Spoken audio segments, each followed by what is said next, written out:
Today we saw the second game of our Grandmaster tournament at the International Dortmund Chess Days, and after the second day, Luke McShane is the second time here with me.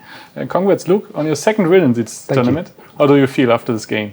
Yeah, quite happy about it. I certainly didn't expect to beat David with black today, so I'm delighted. Yeah. For our viewers, you played David Navara today, yes? That's right. And okay, let's have a look at the game. I think you had a pretty good start into the game. Okay. It began like this. I think it's an opening which neither of us were probably expecting this morning. The Bogo-Indian, yeah? That's right. Well, white can play bishop d2 or knight d2. He played knight d2. Castles. a3, bishop e7, and now e4 is maybe the most common move, but there are some sharp stuff with d5 or d6. Exactly. But he wanted to do something different. He played g3. I played b6, bishop g2, bishop b7, castles, c5, and now he played something quite ambitious. He played d5, well, it's quite typical that white tries to sacrifice a pawn. But as far as I know, in this position, it's quite unusual. I'm not really familiar with this one. Because the knight usually goes to c3 exactly, later. And so the future control of the d5 square, white is a little bit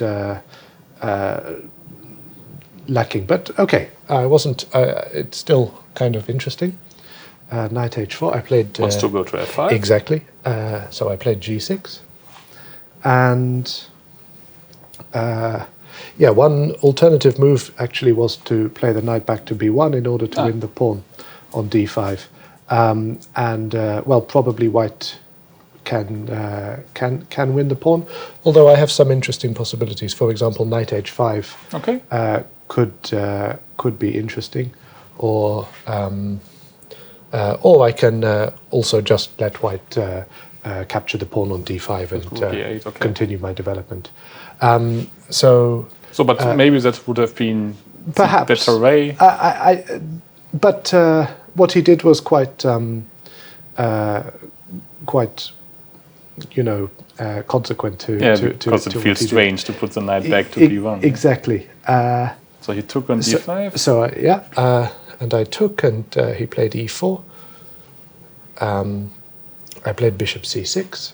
It's important to put the bishop on c6 so that the bishop is defended. Okay. And now, I just didn't see any good follow-up. The problem is that his pieces are not coordinating that well. This knight on h4 is not really able to come to f5, and the bishop on c1 is blocked by the knight. So what would have been your next idea here? Probably. I need to get this knight into the game. That's. But I can't. Knight a6 feels a bit slow. Probably I would either play d6 and knight d7, or perhaps d5 if it's safe. Yes.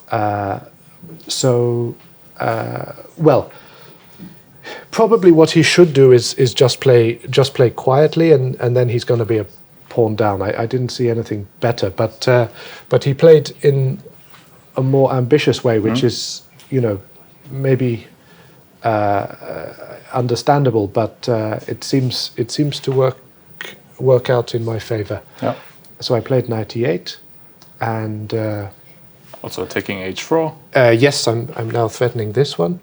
He could play knight f3, but again, it's not really what he had in mind. So he played queen g4, threatening some attack. I played bishop takes g2, and now he played king takes g2, which is a little bit risky. Again, the knight takes g2 was probably better, but then he clearly doesn't have enough compensation for the pawn. Sure. You would have gone then knight c6? I think yes. I think I was probably planning to play knight c6 or possibly d5 Okay. First. Seems to be a healthy pawn up Yeah, already. exactly. Yeah. Exactly. I didn't decide which to go for. So he played king takes g2, and I played bishop takes h4, g takes h4, and then d5. And this move is quite important because I take away the e4 square for his knight. That Sure, would be yeah. the most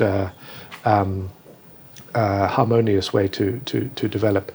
And now if he plays, for example, h5, I was intending probably to play knight g7, and then after h takes g6, f takes g6, and That's beautiful for the rook. Yeah. exactly. And this knight is actually very well placed. It can come to f5 and h5. Yeah, Very good that for was black, not a worry for me. So he took on d6, knight takes d6, but now it's clear that he doesn't have any attack whatsoever, and he's just trying to somehow get a draw here. But the position is pretty bad for white. So I played h5. Also a nice move to fix the pawn on Exactly, and this knight on f5 is now on the absolutely ideal square. h4. Yeah. He played queen e4, and now quite a nice move I found. Knight d7 is playable, of course, but the knight would really like to come to c6 and d4. So I played instead queen c7, and now if he plays queen takes a8, I play knight c6. He has one trick. He can play bishop f4. And then I play queen d7. He can play rook d1. And now I play knight f to d4. And the queen is trapped on a8. He will have to give it up for a rook. And in this position, the queen is much stronger than the two rooks because white's king is so weak here. And the white squares look so good for your exactly. queen. I think there was a game rapport against Nepomniachtchi from the candidates tournament, which looked somehow. This reminded me of that game. So I played queen c7. He played b4. I mean, it's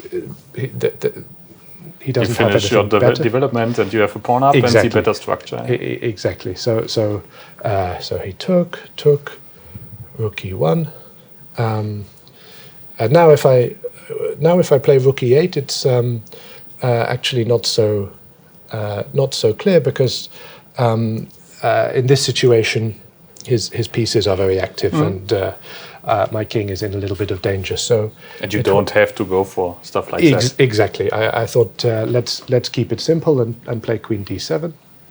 And of course, it's also nice for the future to have the queen on a light square. Yeah. There can be some checks in the future.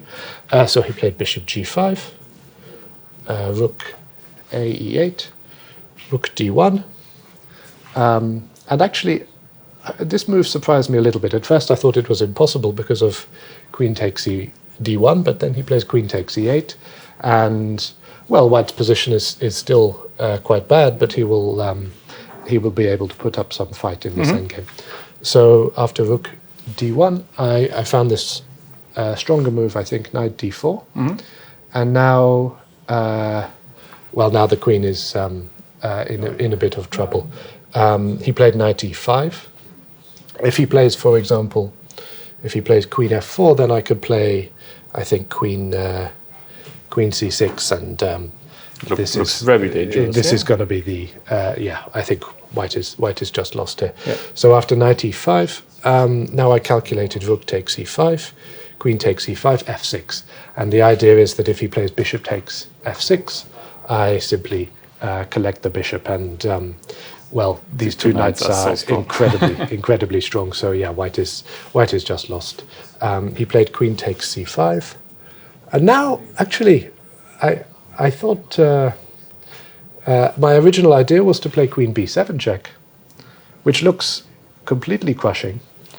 But if he plays f3, I played queen takes f3, king g1, and somehow I didn't exactly see how to finish the game off here. I could play queen g4 and f takes g5, but then he starts Some nasty checks. he starts to annoy me a little bit, and yeah, it doesn't. I mean, I guess probably black is winning, but I couldn't quite work it out. So first I played this move, rook c8, and now if the queen runs away to b4, then I could. Well, the queen is just in a much worse. Much worse position. So there's I think here, no check at all for white. Exactly. So I have the luxury of probably just capturing this bishop, or maybe there's something even stronger. So he played rook e7, which was a good, probably the best try to confuse me, but I played simply knight takes e7, and he resigned here. If he plays queen takes d4, I can simply trade the queens, and a clear piece up in the endgame is no problem. So yeah, that was that. You made it look pretty easy to win against such a strong player. Well, I think I was a little bit fortunate. That he somehow mixed something up in the early part of the game. I think that's how it went. Did you have any time to take a look into the game of Michael Adams and Daniel Friedman in No Castling Chess? Or I saw that it looked very interesting, but I didn't understand what was going on exactly. Okay. Yeah. So congrats to your perfect start, and good luck for tomorrow. Thank you very much. Thanks.